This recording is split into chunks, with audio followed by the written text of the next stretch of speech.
talking about something that is actually important to me, and one of the things that I personally think I pioneered in astrology. And what that is the astrological chakras, or what I conveniently created, which is called the Solar Map. Now, the Solar Map is essentially a vehicle for you to understand the difference of what it is to experience one's natal chart, and then understanding how it directly influences and stores in the body, right? So, one of the things that I discussed in this body based astrology is an understanding of how the chart, the influences, and the natal alignments, and as well as, everything going on in the sky is stored in the body, right? So, a lot of you are familiar with the book and the concept of the body keeps the score. And the thing about that is it is good. A lot of science actually refutes it. But if you understand the concept of the body keeps the score, whatchamacallit, if literally nothing. That's the that's the thing that everybody confuses about me. I'm not that I don't do stuff like that really. I should get yelled at to do it more. But anyways, the whole thing with the body keeps the score is the solar map answers the question of, well, where does it keep the score, right? So if people say that and they're like, oh, emotions and feelings are stored in your body, it's like, okay, well, where? Based off your chart? How? What does it do? And what does it make happen with that, right? So essentially, what it is a more advanced tool to that concept. And one of the things that I have for you guys and everybody watching is a free guide that you can get. It's linked in the description, or wherever the what's going on, Beans? Thanks for being here. It's linked in the description. And why is a message retracted? Y'all are wild.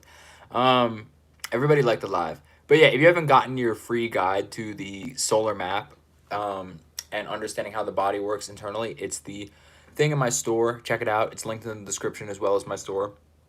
And basically, I'm going to be breaking down what is the solar map. It was funny. I never do anything. I never understand why people think I do something. It just depends on how I wake up.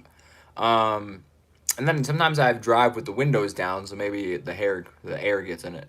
But anyways, what is going on in regards to the Solar Map PDF? Check it out. Is this pseudoscience or real?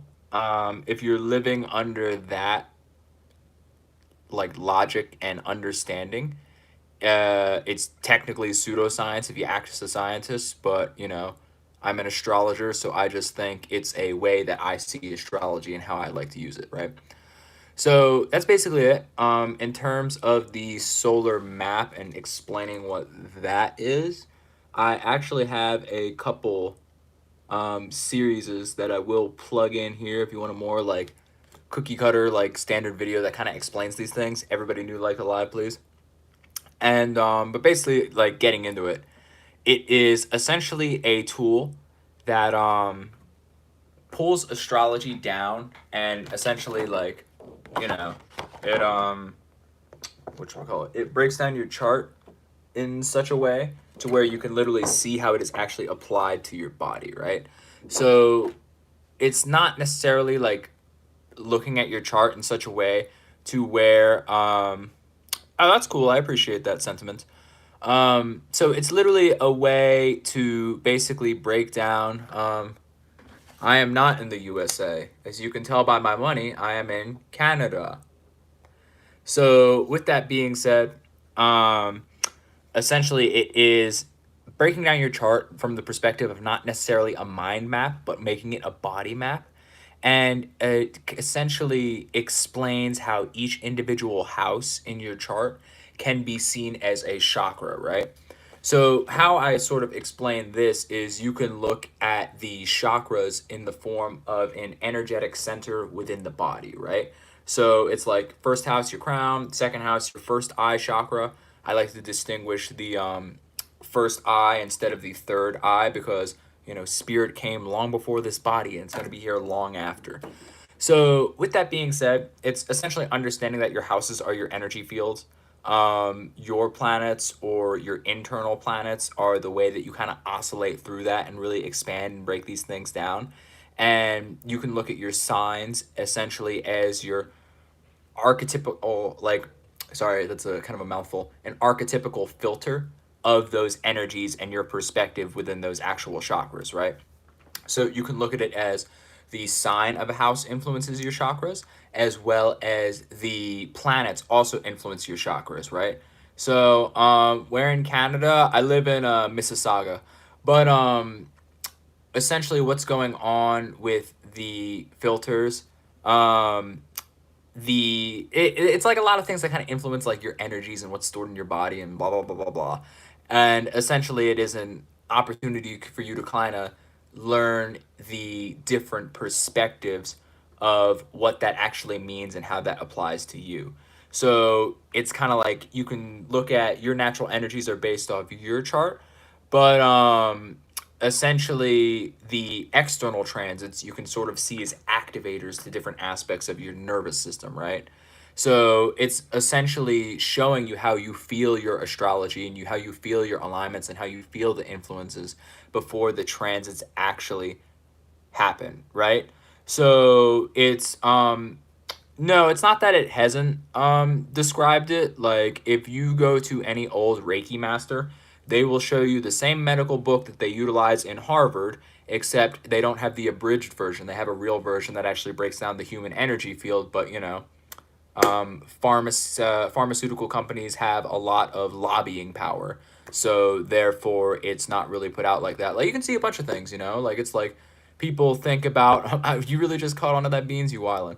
Um so you can look at it like, it's like Dr. Sebi, like he won numerous cases against the government, but since the powers that be don't want him around, he's off doing his thing. He's like gone. So it's kind of like, and like I just say these big names because that's what people know, right? But there's numerous healers. There's numerous people that found like, free energy, etc. Like whatever thing you can possibly think of to benefit the human race, there are corporations that have stopped that. Play the game as it is. Don't put things out too creatively, and recognize that there are people that don't want you in their space, right? So it's sort of like I don't know how many we have per generation of where someone that like rediscovers some type of like magical device that essentially would change the human race, but some corporation doesn't want for the purpose of profit, right? And it's like they keep repeating the same thing. They don't know how to play the game, and it's like, or whatever, man. Maybe next lifetime you'll get it. But anyways, back to the solar map and the astrological chakras. Oh yeah, this tea's awesome. Essentially, they are an opportunity to really understand how all of these energies are internally and stored in your body. And the main point that I essentially utilize to really focus on things like trauma healing and aligning people is that people don't understand that when they get into spirituality, they recognize that like what they focus on, what they think about, and like all those things that kind of oscillate in the brain. It's not Vedic astrology. I use Western as a base. However, I kind of created my own version of astrology, and this is one of the aspects of it that I am, kind of like sharing right now. If you want it, I have a free guide that kind of breaks down like how this chart actually works into the description, and that free guide actually comes with a discount code to get this chart. But the point that I was making was that the what is it? Your chart, your solar map, or what I call your solar system, aka the system that your soul goes into. People look at like your brain, and what you pay your attention to is what you grow and what you cultivate. And sometimes people call it the receiver, right? The main difference that I see with that is your brain is what decides to tune it to the frequency, right? It decides what to essentially understand the aspect of how you really like, what you, it's basically the mechanism that people utilize to pay their attention to and decide what they want to focus on and experience in their life. However, if your body is not in alignment, aka your nervous system is the actual receiver. it's where a lot of those experiences are stored. It's the energetic frequency that your body is on, right? So you can have your mind on something, but your receiver can be in a totally different experiences, right? So, for example, if we look at it from the perspective of, say, like you have trauma stored in the body, then you can understand that you are going to continuously attract that trauma because it's still in your nervous system, right? It's still on your receiver. So even if your mind is like focusing on another frequency, your body is telling you something else, right? So when we come back to the solar map and breaking down how you actually experience all of this, your solar map can help you identify essentially what either, say if you already have a trauma you're focusing on, it can help you identify where that is in the body. Or if you go check out my guided meditation that I have literally called in the solar map playlist, it can bring you through a whole full body scan to help you identify what's going on within that, right? So essentially what's going on in that space is an opportunity for you to understand and isolate on what is necessarily resonating with you. So when it comes to that, it's like, so like before I get sidetracked on the specifics of what I do in like readings, where it's like I make people custom guided meditations based off their own chart. I have a coaching program where I work with people directly and give them a sequence of meditations as well as journaling prompts to understand what's going on and help them work through things that they, need to work through. But essentially the solar map is more or less a tool for you to understand how you internalize certain energies based on astrology, right? So essentially, like, there's a lot of different applications. Like, I'm still discovering different ways to use it. I'm still discovering different ways to interpret it and like really break it down. I kind of get annoyed that like I'm stuck on trauma healing with people, but hey, man's got to pay the bills, so that's what I want help with. Because it's like I've made a couple videos about this of where I see it as an opportunity for you to really dive into yourself, because what I utilize it for is in a lot of like past life readings that I've had, they want me to essentially like have a culmination of 3 of my like arc past lives on this planet doing whatever, and like I like to use it for that. I like to focus on that experience. I like to focus on cool things like unlocking secret gifts from past lives so you don't have to learn in this life and you can basically be your own mentor and alley-oop yourself into doing some crazy stuff, you know? But trauma healing is an aspect of it. But in a broad sense, it's really just about understanding your energies and what you're going through and how you're experiencing these things. So essentially, it's an opportunity for you to just have a deeper understanding with yourself. You can see all the energetic layers within your own body and experience all the things that you really want to experience. So without further ado, I am going to essentially be going house by house or chakra by chakra and breaking down how each individual chakra, like kind of like what it does, its identity, like where it is physically, its themes, some emotional blocks and somatic memories that people have and experience within that, what a planet in there may feel like based off, audience requests, how transits can activate certain spaces, as well as how to work with it. So without further ado, let's start with the first house, right? So the first house is the crown chakra. Come on, tea leaves, follow the bottom. Okay, so the first house is the crown chakra, right? As you can see right here, the crown chakra is physically located from the hairline and to the rest of the head. And what the first house chakra or the crown chakra is it's like your identity. It's your first impressions. It can be seen as an aspect of how your higher self was resonating when it incarnated on Earth. That's a whole other thing in regards to my specialty, where I talk about the 88 constellations and the fixed stars, and I do fixed star readings that break down your personality, mentality, perspective, as well as potential past lives that you may have experienced in this world. So that's another thing. That's another reading you can get. Click the link. I am at work, dude. This is my job.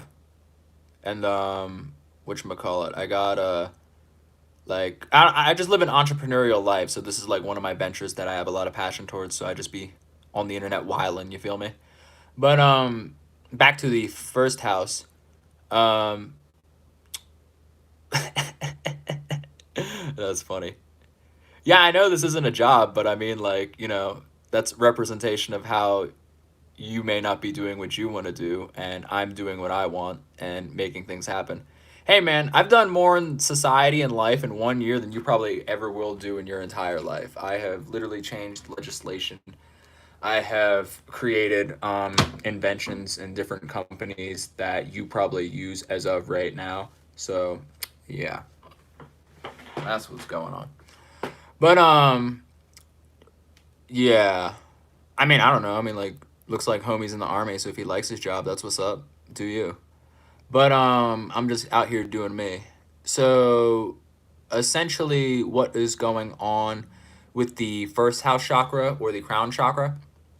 So like it's the first house, right? So if you think about like your energy field and how your entire body is an alternating current, and you can basically go through all of these different things and experience that, your first house or your crown chakra is the point of where that actual energetic field within your body is emitted and goes through your entire aura field, right? So when it comes to that, your first house can be seen as what you feel like you need to do. It's what you feel like you need to experience. It's what you feel like you need to actually like express, right? So, bro, by looking at you, I'm older than you. Like you're wildin'.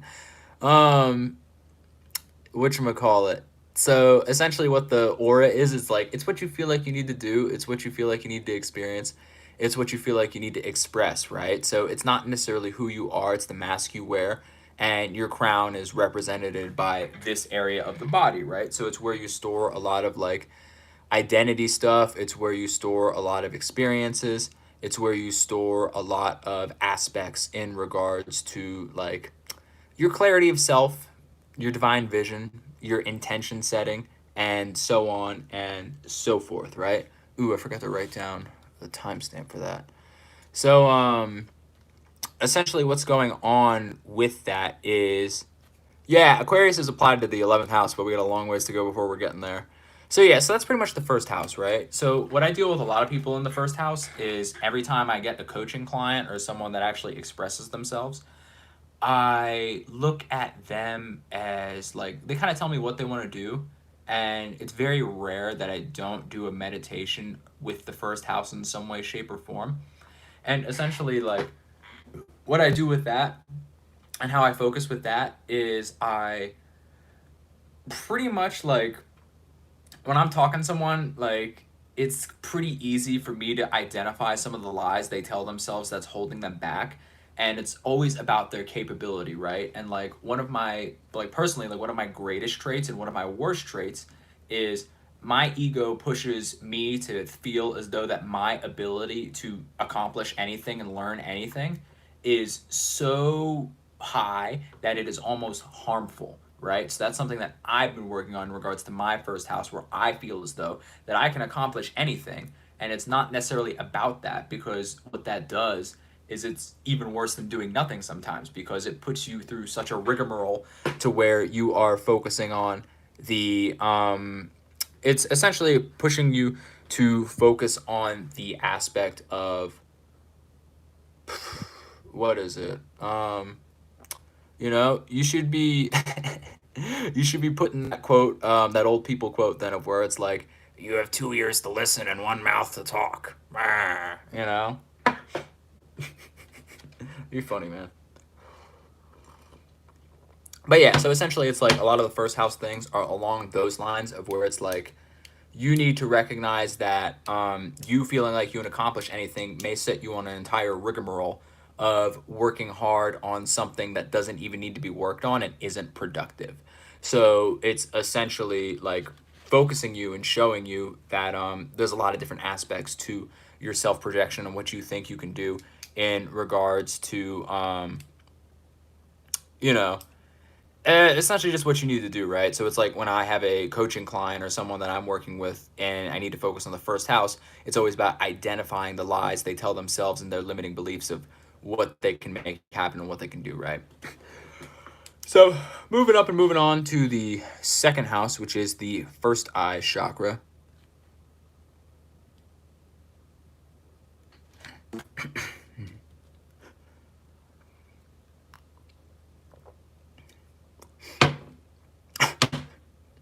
I don't know why people have such an argument in the YouTube comments, but it's always funny. This day's been chill. Beans, I'm sure you're aware of it's been crazier on other lives. That's a common misconception about the age of Aquarius. The ages are literally based on the constellation that is aligned with the sun when it rises during Aries season. So it's like if you're like that's the real metric of it, and technically we're gonna be in the age of Pisces till 2500. And what people are really referencing as the quote unquote age of Aquarius that just started is, I don't know what people are talking about in regards to that either. What people are really talking about in regards to the age of Aquarius is Pluto entering Aquarius, where it's the general power dynamic of what is going on in the world in regards to of what's going on in regards to like internet groups, online stuff, technology, and changing people's general opinion in regards to society. So back to the second house. The second house is between your hairline and your eyebrows, and it's what I call the first eye chakra. So whatever sign you have in your second house is kind of going to tell you a little bit about that. No, I was saying all that because we're seeing the shift in the mindset now. But yeah. So yeah, essentially the second house chakra is actually no, it kind of extends from here to here. This is kind of a cuspy area, it really depends. But it's all about like self-worth, security, perception. It deals with a lot of your inner values, your self-trust, and your vision distortions.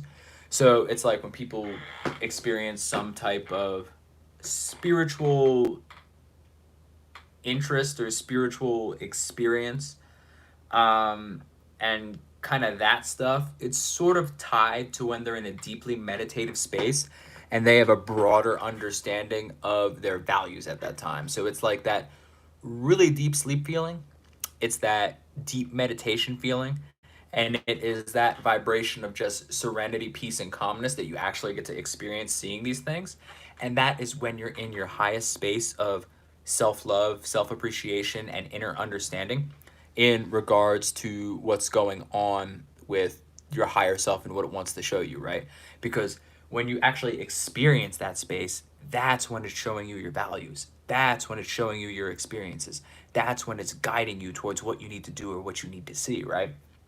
So when we look at that and we actually talk about that, the second house is a very interesting space, and it's very telling in regards to when you're going to get your broadest insights based off when the sun or moon or any planet actually travels through that and allows you to meditate in such a state that is abundant and powerful to you.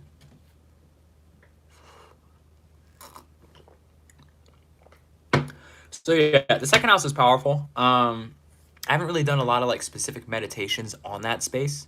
However, it is, quite powerful when it comes into the space. And yeah, it's it's a whole thing.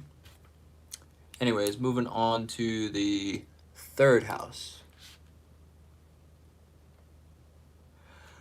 Okay. So the third house, or the throat chakra, is essentially a Beans, can you answer that question? Yeah, I'm talking about my own way of astrology. Beans is gonna explain. So the third house, or the throat chakra, is a bit broader than people think. It is from below the nose to kind of like your armpit area, and that's representative of communication, right? So it's all about communication, learning, like your early childhood and all that stuff. And essentially it is like it's the throat, the neck, it's under the nose, it's here. A lot of the things that are important with it is speaking truth, childhood wounds, and listening patterns. So it is an opportunity for people to understand their communication style on a deeper level, as well as a vibe in terms of just like, I mean, like the third house is a lot, dude, because it's like it's what we deal with in terms of like childhood programming. So a lot of people's childhood traumas are stored like in here, and it's represented through their posture and how they hold their head up, and like so on and so forth, right? So it's just like I've seen things of where it's just like people having their like shoulders roll forward, like symbolize like what sibling they are in terms of like firstborn and like go getter, and so on and so forth. Um, that's a broad question. I'll get to that later. Um, but essentially, like, I can't wait till I get super chat so I can actually answer questions. Um, that's gonna be awesome. That's why I'm doing so much of this stuff, so I can get my watch time up. Because somehow I have, I just had viral shorts that made me go viral and get me a lot of subscribers. So I was like, yeah, I was like, I need to actually get watch time and do this stuff. So here I am.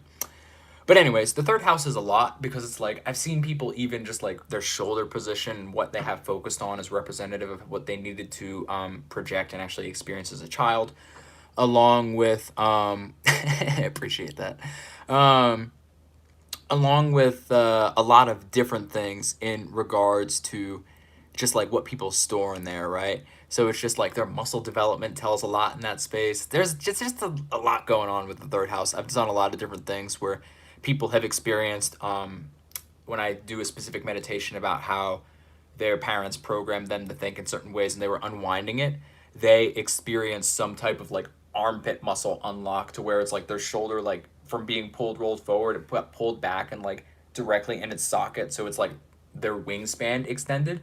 And by them having that little unlock experience of releasing like that childhood trauma, they felt such a way to where it was like they had like literally a broader reach and a broader capacity to learn and experience and grow whatever it is they wanted, right? So that's just like a little tidbit about like the third house and the third chakra, because it's not all just hee hee ha ha, I'm thinking a bunch of things that are holding me back and my voice is literally blocked because I can't say what I want because I'm dealing with people that don't like what I say, or I'm thinking things but I'm not saying them, so it creates another block. And it's just like um whatchamacallit, it's a whole thing in regards to like just people thinking it's basic, right? To where it's like a lot more like it's just much more than people think, because it's like your throat chakra is like it's the majority of your five senses, plus it's like think about how people communicate with their hands, and people are, you know, gestating and being Italian and all that stuff, right? So it's like that vibe too, of why it's like the arms are also considered to be your third house and so on and so forth. But there's a lot of nitty gritties with that, you know. Moving on to the heart chakra.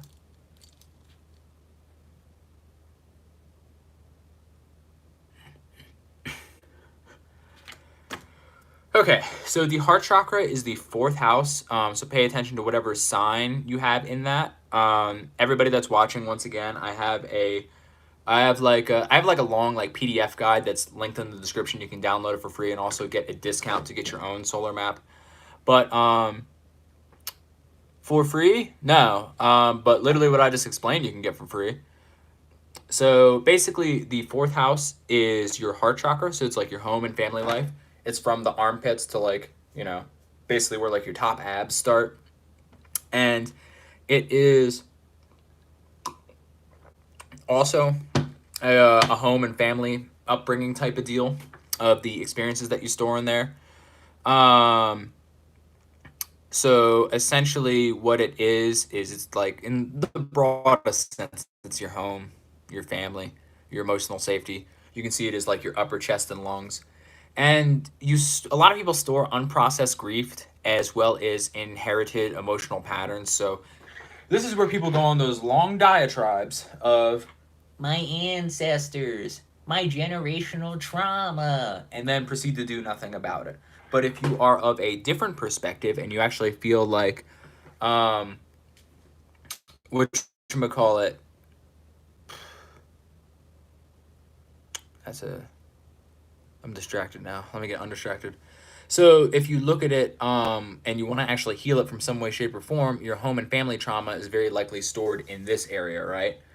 So one of the practices that I do is obviously box breathing to help you understand the 444 and get into that fourth house or heart chakra space.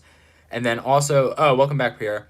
And then also remembering that you have your physical heart in your left side, you have your energetic heart in your middle, and then you also have what's commonly spoken of by Eckhart Tolle as the cave of the heart on your right side, which is a space that people can sit in, experience that heart chakra energy, and actually just sit and observe whatever pops up from a calm, secluded, and,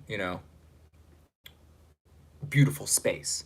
So when we think about that and we actually look at that, the capacity of what people experience is broad, but the energy is always quite similar, of where it's like someone close to you did something wrong and you stored that in here, or someone close to you or your family did something that you didn't like and it pushed you in a way and you felt shamed, and so on and so forth, in regards to what's going on, and it's not necessarily benefiting you in some way, shape, or form.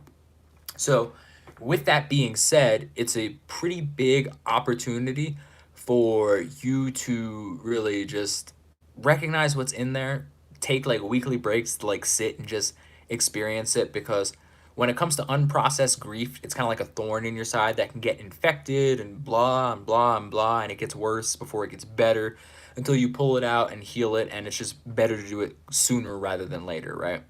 So when we think about that, we come to the conclusion of, what also grows up, including you? Your problems. So you better heal them and not let them fester. And it's very easy to just like look at them, right? You don't even have to do anything. That's what people get confused about healing. You don't really have to do anything. You just have to not do nothing, which is understanding that whatever you store in this space is unprocessed because you didn't take the time to experience it. So it's essentially you just sitting there, being with it, and letting it flow. And just literally, which is why I recommended that whole thing about sitting in the cave of the heart in that empty space and just focusing your attention on the right side of your chest and just being. Like, that's literally the essence of what heart chakra healing is. Now we move on to the solar plexus.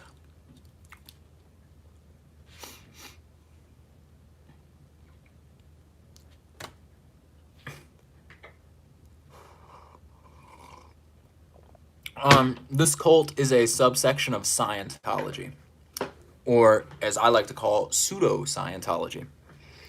So, essentially, what we call it? You spell solar right, and I'll tell you. So the fifth house is the solar plexus. Is essentially the stomach, and it's also the highest point, usually when you're born. And for example, the solar plexus is right here. It's kind of like under that rib cage and almost to the navel or the belly button. Thank you. My name's Joe, and I'm a Gemini. Yeah. So essentially, the solar plexus is about creativity, expression, self-esteem, a little bit of dating here and there. And it's essentially the stomach and the top of the digestive system. One could, if you want to get hyper specific, you can, the chart is called the Soular Map. I have a free guide in the description that also gives you a discount if you want to get it, so check that out. And essentially, yeah. It was a cool chart, man. Your boy's ahead of his time. Been pushing this chart for like 5 years now. Gotta actually, one of these days I'll double down. I'm explaining what it does right now. The simplest way I can do it in like an elevator pitch format is it is a breakdown of your chart in a physical way. So instead of looking at your birth chart in a mental or, kind of like personality latitude or capacity, you look at the solar map as answering the question of, it's like, okay, if the body keeps the score and holds all these experiences, where does it specifically based off my chart, and how do the alignments activate it at certain times or when? Go to the link in the description. you can get my free guide, and then in that it comes with a discount code for the solar map, so do that. But yeah, and it'll be really obvious because the free guide is the only free thing in my link in bio, and then the solar map is literally called the solar map. Whatchamacallit? Yeah, I invented it. Or I should say spirit gifted it to me, or however you want to look at it. I mean, yeah, it's a new concept, you know. Not everything is easy. Yeah, it's a variation of astrology that I created. Um, if you're wondering about the science behind it, that's a long story within itself. But anyways, back to the thank you. Like I said, everybody just go to the link in bio. Check out beacons.ai/SoularSystems. It's literally a free guide. It'll explain it all that stuff. How I created it? Honestly, I just like meditated, or I was like getting high one day and it just popped into my head. So it's like why I have to give it up to spirit and my higher self rather than me. And then it was just obvious based off the studies of astrology that I was into at the time. So now I push it out. So yeah, like literally all my stuff is just me going around living life. Like I said, it's the one that says beacons.ai. I was just, smoking green plants. You know how it goes. And I was meditating and I came up with it. But anyways, yeah, beans handle that. I'm getting distracted. The fifth house is essentially like, yeah, I gotta meditate and remember when I came up with this, because honestly, it's been so long. I don't even remember the specific instance, and I gotta remember that and write that down. But yeah, anyways, the solar plexus chakra. No, but I like that. The solar plexus chakra is all about creativity expression. It deals with a lot of creative blocks, suppressed joy, as well as performance anxiety. Thank you, Beans. And it's essentially the source of your like creativity, your excitement, like what you like to do, and so on and so forth. Like it's a vibe, man. Like I really enjoy fifth house energy. Personally, I have my moon and Aries in the fifth house, so it's just like when I just get on an excitement high, I'm coming up with all the ideas, I'm doing all the things. I have limited energy, or not limited, but limitless energy. Whatchamacallit. And yeah, it's a vibe. It's a good time. Um, at that time, I don't know. I might have been mixing it with the blue lotus flower. So I don't know. I was just into like different herbs and like seeing what that experience was, right? Because it's just like light is a form of information. We're in like a world of hard light. It's just like what does each different thing have. Um, the school link will give you a lot more, but it's the one that Bean sent. Although I highly recommend joining the school because this is like, essentially everything I teach there, but this is like a lighter, watered down version. So yeah, it's the transformation guide. If you want to put the direct link there, I'd appreciate it. Thank you. But yeah, the solar plexus is cool in terms of like healing it or like working with it in some way, shape, or form. It's very sign dependent as well as transit dependent. The affliction of the fifth house is very similar. It's just like you're just doing too much shit that blocks your joy. People are like, they become a bit robotic and cold, and it's just like they lose that like childlike excitement about what's going on. So uh, are you asking if a free thing is a scam? The only like risk that you would get to having a free thing is I get access to your emails, which you can then have the choice of to unsubscribe from, Um, do I have some connection to Reiki? Essentially, it like so the short answer is yes, but it's like when I do energy work, um I don't like actually put my hands on anybody. When I do a custom guided meditation that is Reiki adjacent, I ask my client to basically like subconsciously pick a number between 1 through 12, which is going to help me guide them to which chakras I need to focus on. And then I lay out a mess of crystals and I allow them to put their hands over that and feel what resonates. And then once they pick that, I ask them to subconsciously tie them to those numbers, which I then place on those houses within their body. And that is the Reiki adjacent thing that I do in regards to the custom guided meditations. So yeah, and then whatchamacallit?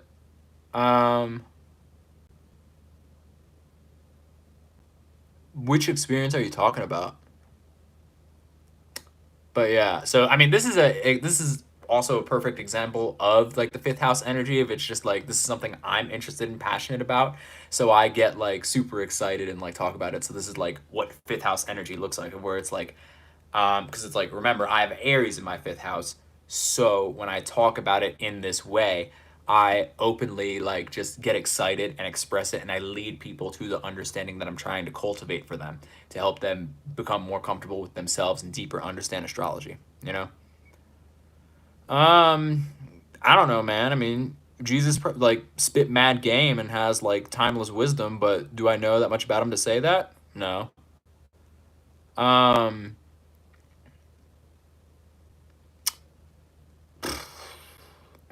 oh, I honestly, dude, like I was probably just like I was probably just like in my like bedroom or something, just like researching and just like sitting there. Like, honestly, I was probably just like thinking about like astrology and the chakras, which is when I got this download and talking about that. And I was just like literally just having a good time experiencing my own energy, you know? That's what it was.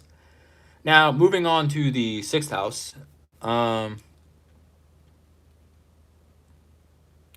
okay, so the sixth house is where more tangible, practical work comes into play, ironically, because it's based on Virgo.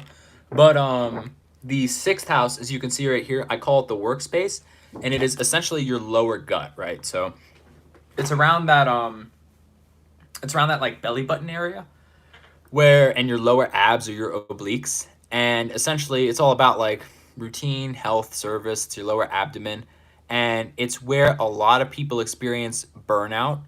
They dabble in overgiving and obviously perfectionism, right? So depending on the sign that you have in that space is like very telling of how you handle routines and responsibility along with your Saturn placements. So it's like, for example, if you had Saturn in the sixth house, I would tell you that your circadian rhythm and what you need to do is one of the most important things that you could possibly focus on.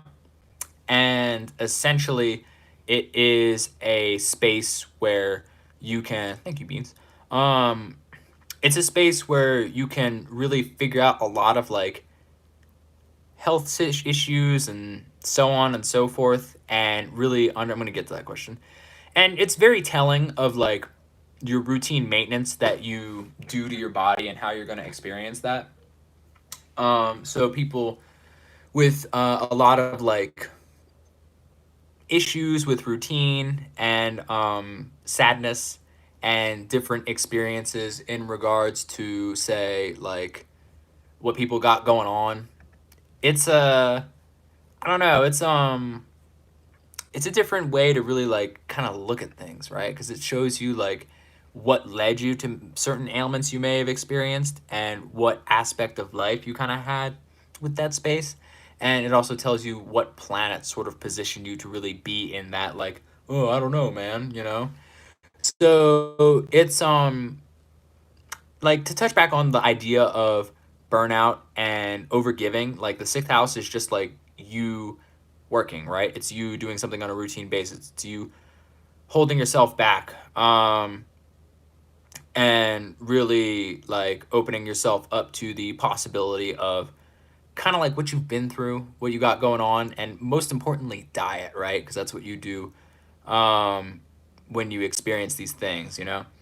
So essentially, with the sixth house, it's a lot of the main thing that kind of comes back is like foods create moods. So if you, thank you. So if you look at the concept of like what color foods correlate to what certain chakras, if you eat a lot of orange and citrusy foods, you'll get happy. If you eat a lot of like blue foods, you'll feel more calm, more healthy, and more enlightened. Um, and it's an opportunity for you to really like understand the difference of what makes you feel what and what makes you feel it when, you know. So it's the sixth house. It has a lot of um Yeah. That's funny. Why can't you just do it on your own, man? Like, just choose who likes you. It's not that hard.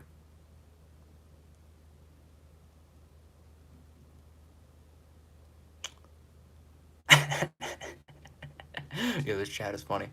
But yeah, so it's like the two main things of like healing your sixth house and understanding things is foods create moods, and recognize that like your gut has the second most amount of neurons or sometimes more serotonin receptors than your brain, which is an opportunity for you to understand like how your food just resonates with you and what you can make happen with that, you know. And one of the experiences that I had recently is I just have been eating straight ginger, and then I meditated after eating that ginger, and I just woke up and I was just straight vibe and just like, oh, you know, like that's what's going on. Like it was vibes, man. It was a good time. So yeah, focus on your sixth house, focus on your health, focus on your circadian rhythm, and you will get that place in order. Now I move on to the seventh house.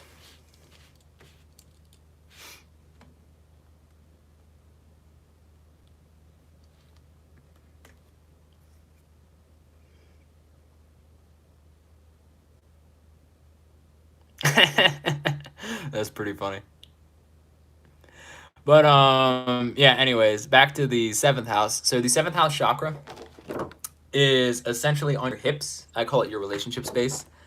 And it's all about partnerships, marriage, one-on-one relationships, contracts. And it also deals with the lower back as well as kidneys, right? So when it comes to the lower back as well as kidneys, it is where a lot of people store fear, where a lot of people store emotion that didn't directly come from them. And it can lead to things like codependency, how you interact with balance, as well as your general projections on life. So when we had that one dude that was like, get a real job in the beginning, understanding that we're at the seventh house now, that is sort of telling of who may have programmed that within him, right? So while he may have had a problem with that, it kind of showed that it wasn't exactly his idea that he was operating with. And so it's kind of like, what chakra is related to OCD? Probably third house. So like throat, so on and so forth. Once again, get the guide, it'll explain everything. Um, but the seventh house sort of shows you where your relationship programming is, right? Because it's like your first deep relationship was with your parents. They basically gift you a starter mentality for you to work with, right? So that's where it comes with projection of why you experience this focus on other specific people when you actually dibble and dabble in that space and ideology of, you know, your mentality and what was gifted to you, right? And why I put this out there so people can actually go through their own mental programming and so on and so forth, you know? So there's a lot that goes on. That also leads into why your relationships are often a reflection of your childhood trauma, and why you kind of keep bringing it back into. At least these comments are in English and not as crazy as they were the other day. So when it comes to that, the seventh house is a space where people store a lot of fear. They store a lot of old trauma. They store a lot of old relationship programming they have in them, and they need to really utilize that mirror to help better understand themselves in a way, you know? So that's pretty much the seventh house. Now we get to the eighth house, where I'm going to be very careful of how I talk about that. Oh, hey man, vibes. So the eighth house, or your internal space, it's exactly where you think it is. It's your crotch and your hips around that. And it deals with a lot of like sex, death, transformation, power, as well as your what's in the blue box. It depends on which one. I have terpene concentrates in some of them, but essentially with the eighth house, like yeah, it's like your reproductive system. It's your traditional root or sacral chakra, and it deals with a lot of emotional depth, hidden trauma, control, as well as like some budgeting things, because the eighth house deals with investments, debts, just general money in general. So it's sort of that like deeper hidden sense of your emotional investments and where you pay your attention to and where you charge things up. Um,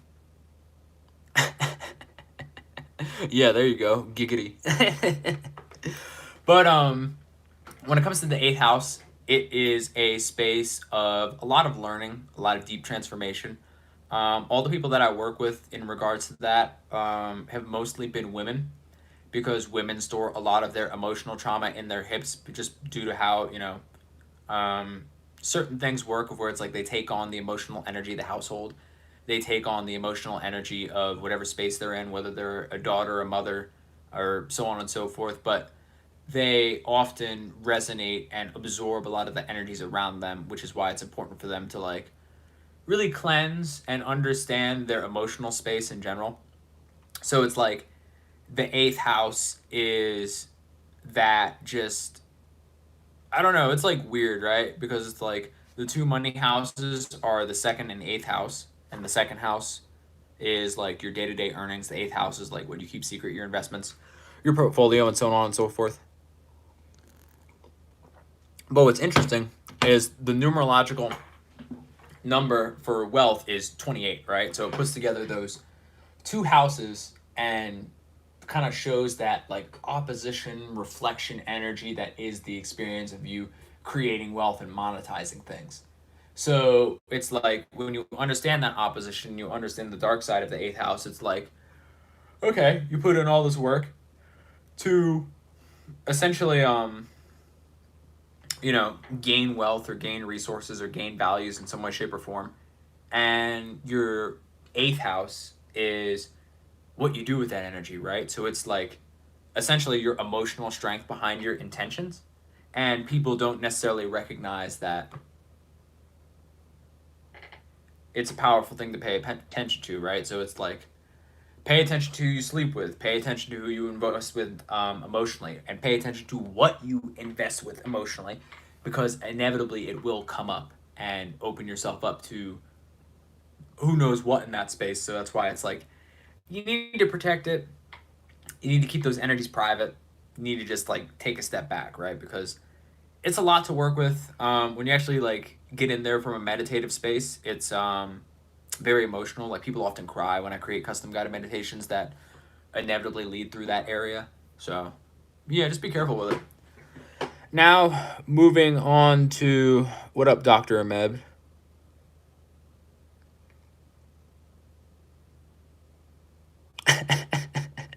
Yeah, it doesn't lie, man. So the ninth house.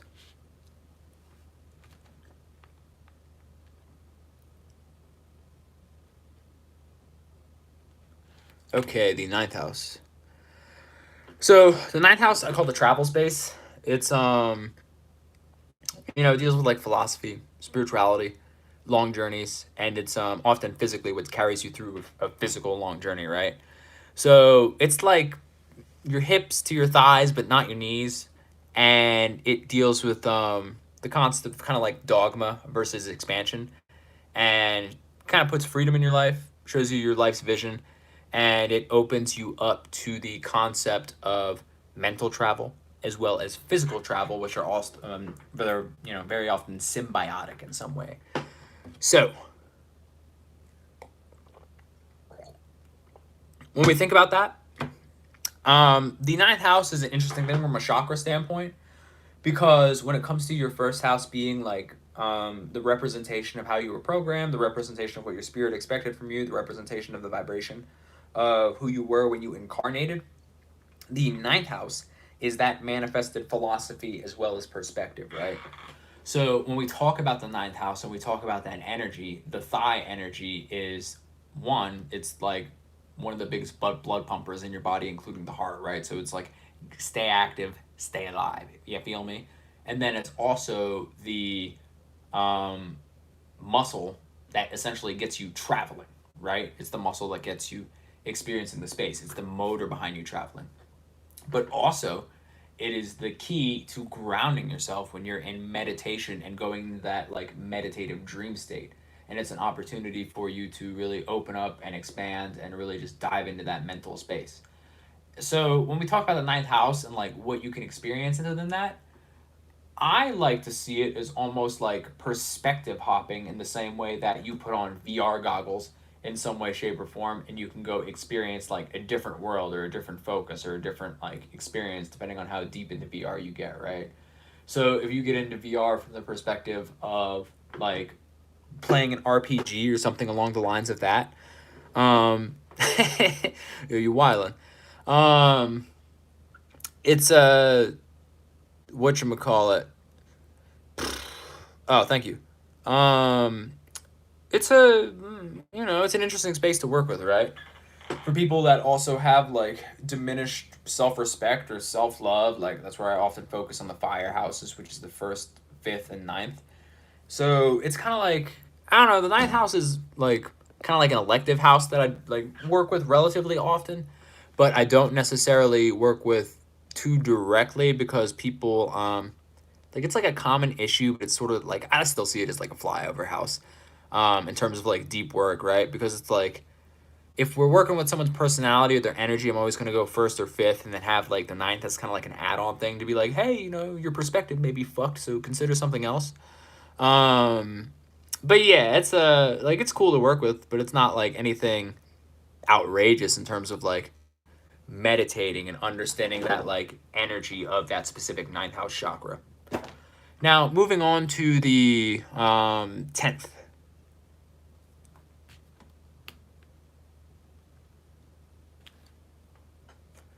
I'm doing well, thanks for asking. So the 10th, the theme of it is just like your career, your public image, your mission, your purpose. Um, it's your knees, it's your bones. It's right here. Once again, it's sign dependent for everyone. And yes, 11th house is Aquarius. Thanks for remembering. But you can kind of look at the 10th house as like your legacy, certain ancestral pressures, certain performance identity. Beans, every time you make that welcoming post, can you put like the link to the guide as well? Um, yeah, I mean, like, I'm not like super well versed in traditional medical astrology. However, I add that in a little bit to what I'm talking about right now. So, yeah.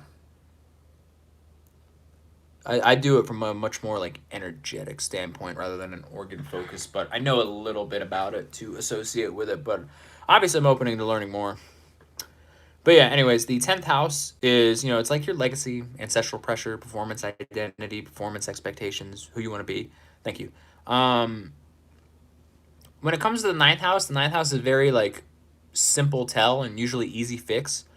It often comes from the it often comes from people having knee pain, which is more often than not coming from a sedentary lifestyle. Um, personally, I disagree, but I hear you. So yeah, essentially, like the 10th house, like a common issue that I see with it is people just having really tight hamstrings. And what I sort of see from that is it's a difficult like it's the suppression of your subconscious.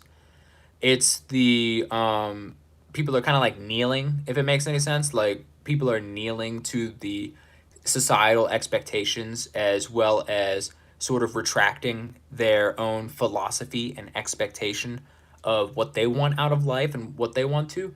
So if you look at it from the perspective of the 11th house merging with the ninth house due to tight hamstrings, where people are sacrificing their um whatchamacallit.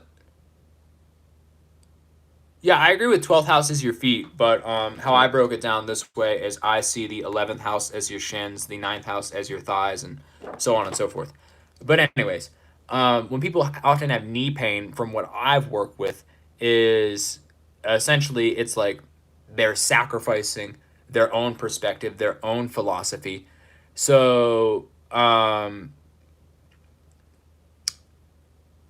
I mean, so the I think the discrepancy here is you're speaking from traditional medical astrology, probably from a Vedic perspective, and this is just something I came up with one day because I was thinking about astrology, and it's a perspective that I'm getting out there. So what I was talking about in regards to knee pain is people have really tight hamstrings, which is the physical representation of them collapsing their own philosophy to societal pressures, right? Because it's merging the 11th house, which is your shins, to your 9th house, which is sacrificing and bending your own status, your own mission, your own public image, and probably a career that you don't even want, right? So essentially, what's going on with that is a lot of people are just sacrificing themselves to other houses. They're putting too much energy into different experiences, and they're setting themselves up in a 9th or 11th house stellium next lifetime, because stelliums often imply past life lessons that were avoided or not learnt in some way, shape, or form. So yeah, that's pretty much what goes on in the 10th house. You can extract a lot of different things and a lot of different perspectives for people praying or succumbing to different aspects of life. So it's just like when you get on your knees to beg or you get on your knees to pray, it's like you're foregoing all of your power and status for whatever it is you're asking for in some way, shape, or form, right? But it's also a form of respect in some ways. So it's like, don't outshine the master and who knows what else. But yeah, dude, that's pretty much the vibe of the 10th house. Now the someone asked me a question. Am I distracted? Oh, I don't have a quote for life. I kind of just flow through different ones at different times. But yeah, moving on to the 11th house.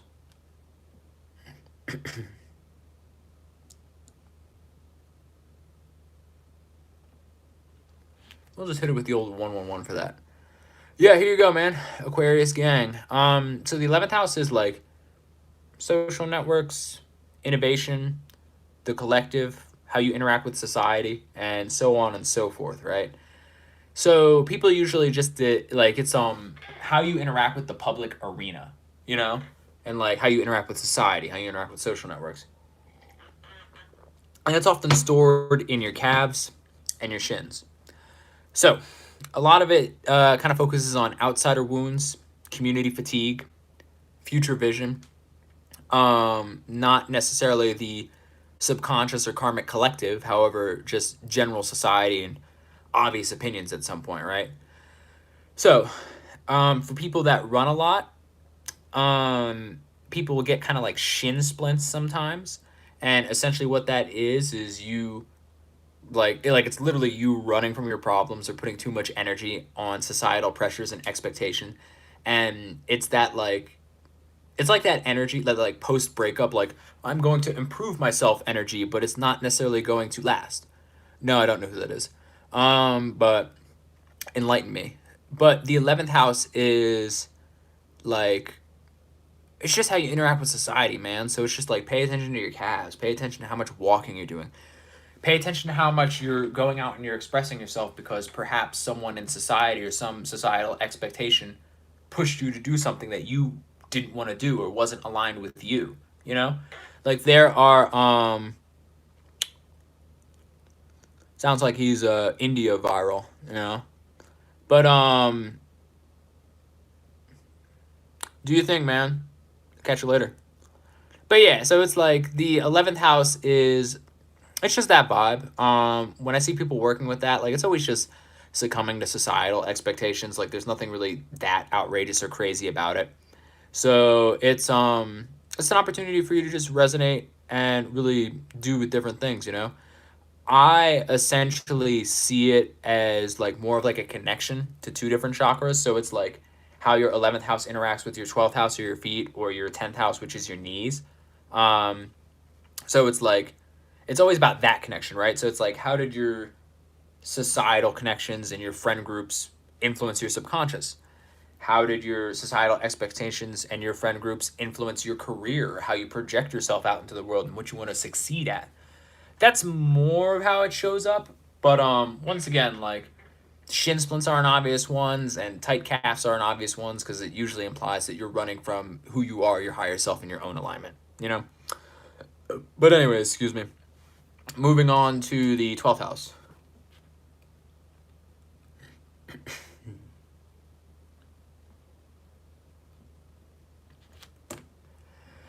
Oh, 1 second. Man's been speaking. Okay, so the 12th house is fun. The 12th house, I always recommend people, man, I always recommend people take the time to either go barefoot outside and ground, or put their feet into a stream and let a lot of their subconscious emotions and subconscious feelings and subconscious dreams that they may have absorbed from someone else being empathic in some way, shape, or form. And I always invite them to put their feet in a stream or running water and just let all of those, unexpressed subconscious adaptations or basically feelings that aren't yours that you took on, and just let them flow. Let them flow down the creek, give it back to Gaia, give it back to the earth, and allow your energy to become pure and yours once more.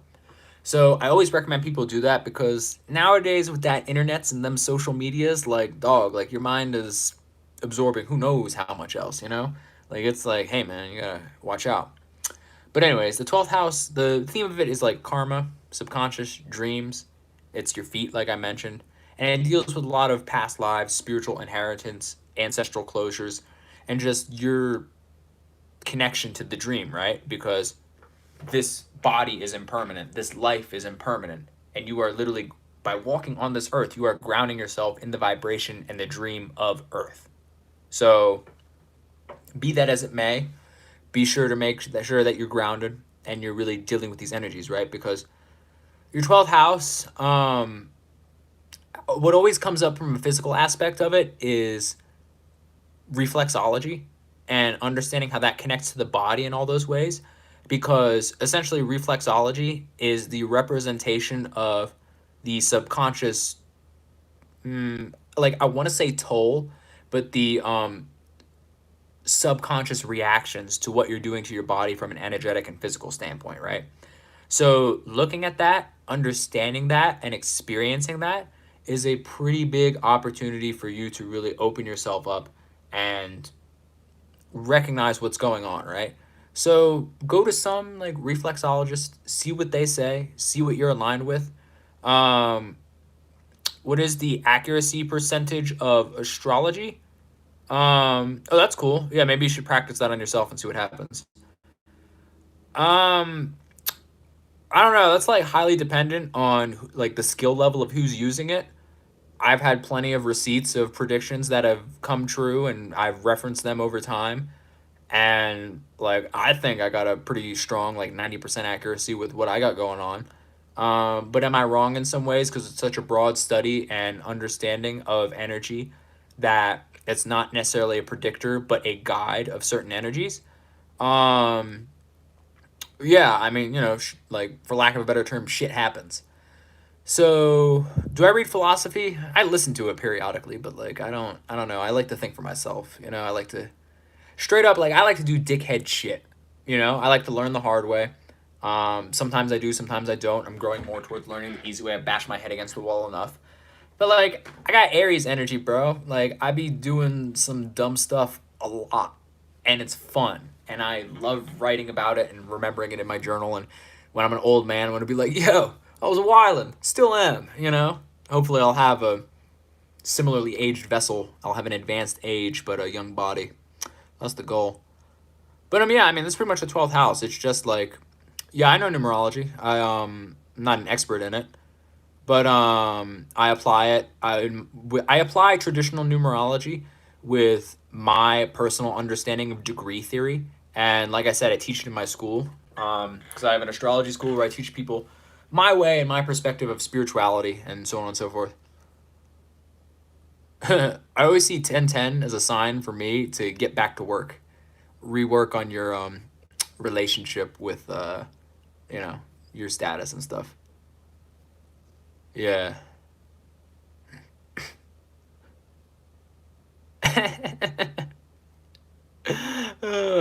Hey man, I'm a lot stronger and a lot bigger than I look, man. uh, Trust me, I'm older than I look. I'm stronger than I look. I'm more accomplished than I look. Hey man, you gotta have your smoke screen. You know what I'm saying? You gotta make people. Hey man, always act dumb. Never let people know you're smart. A lot of things you gotta do. But anyways, with that being the 12th house, essentially what I'd like to do now is I'd like to offer a little practice where we can do a little guided meditation for people to scan through their bodies and actually feel those energies for themselves. So what I want to invite you guys to do is, if you're sitting down, like place your feet pretty grounded on the ground, and essentially, whatchamacallit, essentially what we're going to do is we're just going to scan through all the chakras so you can feel it on your own. And then if you like that and you want to do a more expanded version of it, I have a actual video recording where it's much longer and it takes you through that. But what we're going to do now is we're going to do a little sequence of bone breathing, and doing that from the perspective of box breathing, which is box breathing is 4-4-4. So it's 4 seconds for an in breath, 4 seconds hold, 4 seconds out breath, and then 4 seconds of pure space, right? And we're going to combine that with bone breathing, which is essentially feeling the alternating energies from the earth and air going through your body, right? So it's just like we're going to start on earth, so we're going to breathe in through our feet, breathe that energy up, and then we're going to breathe out that energy through our hands and head, and then we're going to breathe energy in through our hands and head down to the earth and get that alternating current within our bodies going. So, and then after we get calm and we do a couple cycles of that, I'm going to guide everyone through the chakras within their body so they can actually feel it.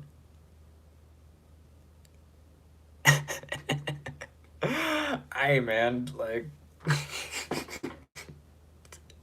I'm just gonna let you have that one, man. Keep commenting. Okay. So meditation, we'll start it at say you crack me up, keep saying wild shit. Okay, so for the meditation, let's start breathing. So 4 seconds on the in. Hold.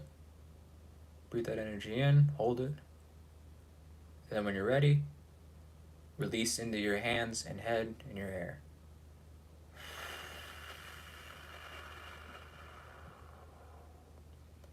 Hold that empty space.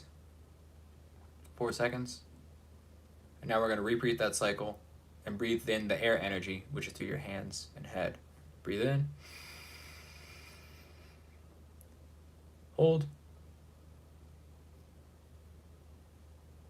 And when you're ready, release that energy into the earth.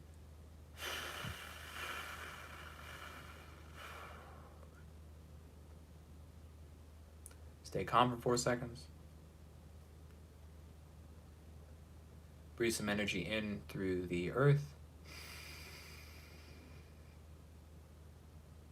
Hold. Release through the air.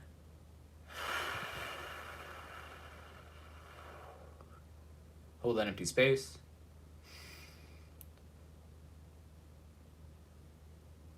And breathe that energy in through the air. Hold. And release that energy into the earth. Now that we're a bit more calm and a bit more grounded, we are going to just breathe through all the chakras. So now that we're grounded, we're going to focus on the 12th house, which is your feet. So, the trolls are here, y'all funny. So we're going to focus on the feet. Now let's breathe in through the feet, breathe energy in.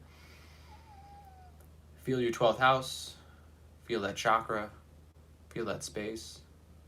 Just scan it, see what's going on in your feet, what memories pop up, what experiences, what ideas, what emotions. And when you're ready, breathe out anything unwanted. Now let's get into our shins, the 11th house. Focus on your society, your public crowds that you meet up with, your energies, your experiences, and just focus on that space. Are you taking on some energies from the public and just society's opinions of your life in general? If you don't like them, on the next exhale, release them. Now on your next breath, move that energy up and that focus to your knees. Focus on your knees, your energy, your status, who you want to be represented as. And when you're ready, take what you like and leave what you don't on that exhale.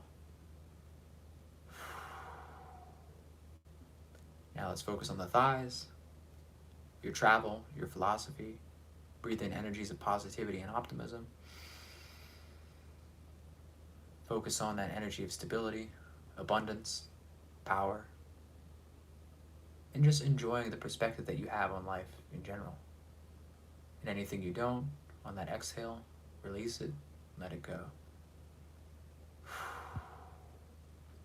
As we propel ourselves up to our 8th house, which is the lower section of our hips, don't get too deep into some deep-seated emotions, but just hold space to process anything that you've left festering. Breathe into it, focus on that energy, and understand that the highest octave of your emotional energy is preparation, clarity, and precision. Now release anything unwanted and let it go. Now as we move our energy up to our 7th house, focus on the balance of positive relationships and the support it gives you. And on your in-breath, breathe in the energy of that positivity. And on your out-breath, let go of any negativity or lack of abundance that you're experiencing. And just let go of those friends, those associations, those connections that are holding you back. And on our 6th house, breathe in the positivity of a good routine, a good rhythm, a good set of routines, structure, and things in your schedule that you like. And on your exhale, let go of things that aren't abundant to you or aren't powerful for you and aren't a huge opportunity for you to experience, right? So let it go. On your next breath, on your in-breath to the 5th house, focus on your excitement. Focus on your energy. Focus on what gives you energy. Focus on that creativity. And then when it comes to things that hold you back or don't bring that excitement, let it go.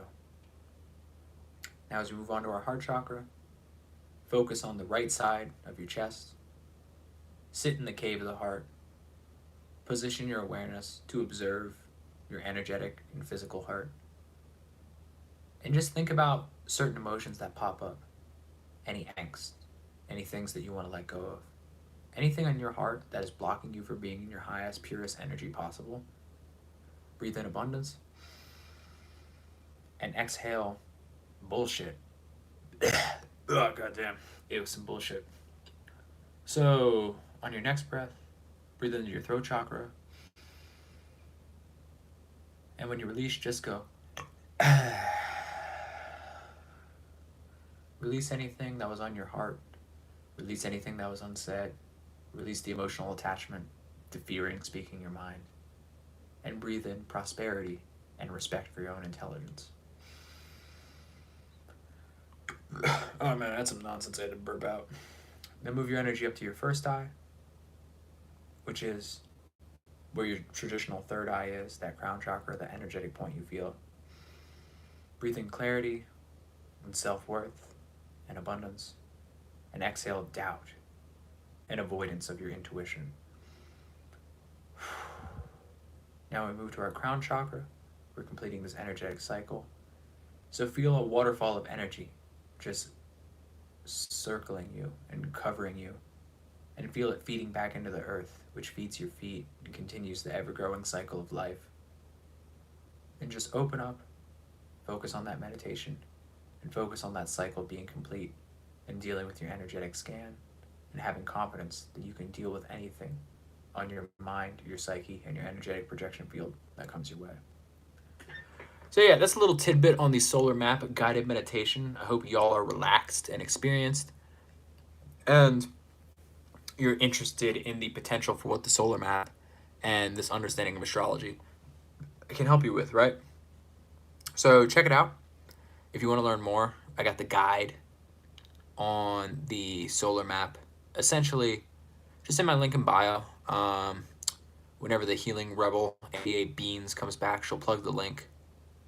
And also remember that I have a complete YouTube breakdown and a complete playlist on the Solar Map, which gives you a video version of the guide, as well as a custom guided meditation so you can experience your chakras and so on and so forth.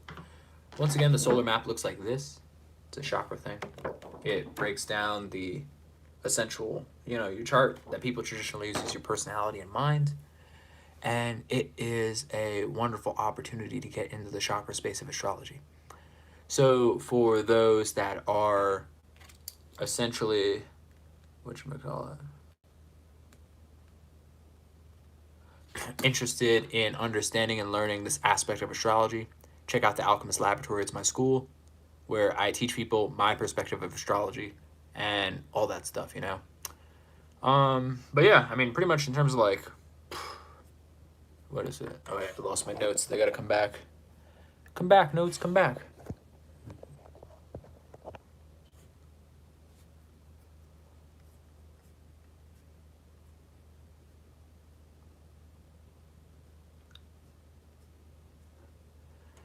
So yeah, essentially what's going on with that, like, your chart is more or less, it's more than lines and symbols. It has a living pulse, and when you learn to listen to it and embody it and actually understand your body, and you really want to understand astrology instead of understanding it or overstanding it, and you want to learn how to embody it, check out your solar map, check out my school, and understand that you can learn a lot about astrology. You can learn a lot about going inside. You can learn a lot about going into your body and your understanding and all that stuff. So check it out. Understand that it is a beautiful opportunity for you to resonate with your understanding of astrology and really live your chart and embody it instead of just walking around hoping that you learn something about your personality and then you just subconsciously accept something that a book told about you, which is just a perspective of an energetic focus. So yeah, essentially that's the vibe. And check out the links if you want the free guide, and if you want this chart, the free guide comes with a discount code for it. So yeah, check it out. I'll catch y'all later. Appreciate you hanging out.